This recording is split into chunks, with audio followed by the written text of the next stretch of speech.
Hi there. So we're going to cover a few things in this video. We're going to cover how to tighten or loosen your violin bow, how to rosin your violin bow, and how to clean your instrument up afterwards. So first, before you start playing with the bow each day, you need to tighten the violin bow. So where this curves down, we are going to kind of sandwich a number 2 pencil in between the bow hair and the stick. And we're going to go righty-tighty and keep tightening that violin bow until it slips out. Okay, and just to double check, because sometimes it is possible, for whatever reason, for the pencil to slip out of there too soon. So you just want to make sure that the space you should have between the bow hair and the stick is about the width of your pinky. And if it's about the width of your pinky, you're good. It is possible, though, to tighten the bow too much. If you're facing the bow hair down like this, you should still see the very natural curve of the stick. So the stick of your bow should be smiling back at you.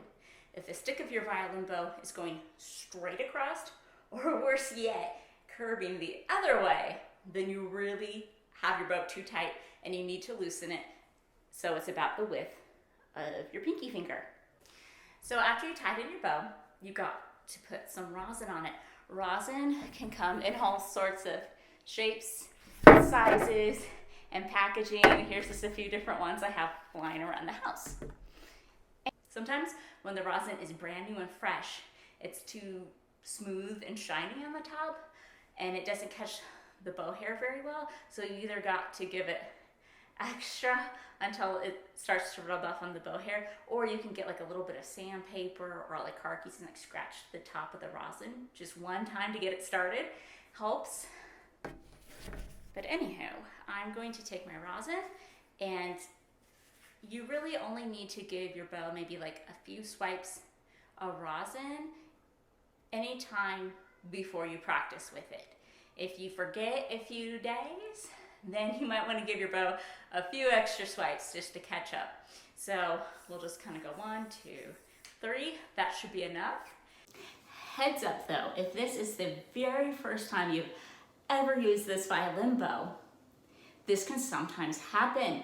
You can go to play after you give yourself a few swipes of rosin, and you go to play and there's no sound. Okay? And it should be extremely easy to get a sound out of your violin with your bow. To get a great sound out of your violin with your bow, that's what takes time and practice and skill. However, it should be easy just to get a sound out. And if you're not getting a sound out, that means that they put fresh bow hair on your bow that did not come pre-rosined. So the only fix for that is to sit there with your bow and rosin your bow, like watch TV or something, and just rosin, rosin, and rosin, and rosin your bow. You'll have to do it for a while, and then you should be able to get a sound out. So now that you've used the bow, you will realize that you'll start getting a white dustiness on your violin strings, on the varnish underneath, a little bit on your fingerboard, and you do want to find just a soft cloth to wipe that off with every time that you are finished practicing your violin. And you don't have to think too hard about it. You can just grab like an old piece of a t-shirt or, you know, a soft old sock. As long as it's very soft, it's not going to scratch up your instrument. Or you can even just like buy a special cleaning cloth. But here's how to just clean it off when you're done. So to clean off your instrument, it's a lot like just wiping all the dust off. So you're gonna, wipe off the strings. You're gonna wipe off underneath, all the strings. Anywhere that rosin gets to, like so. You can even wipe kind of sandwiches in between the bow hair and the stick, and kind of wipe the rosin off the stick of your bow even. Just get all that dusty rosin off. Now, final step before you pack up your violin bow when you're done practicing with it is now you have to loosen the hair back up.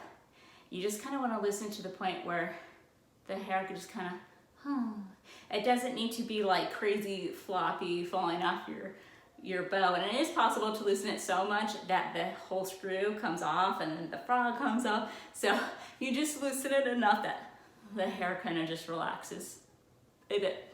So I'm just gonna lefty loosey, kind of turning back the clock, and see how my hair of the bow is just kind of like loose, but it's not going crazy or anything. It's just relaxed.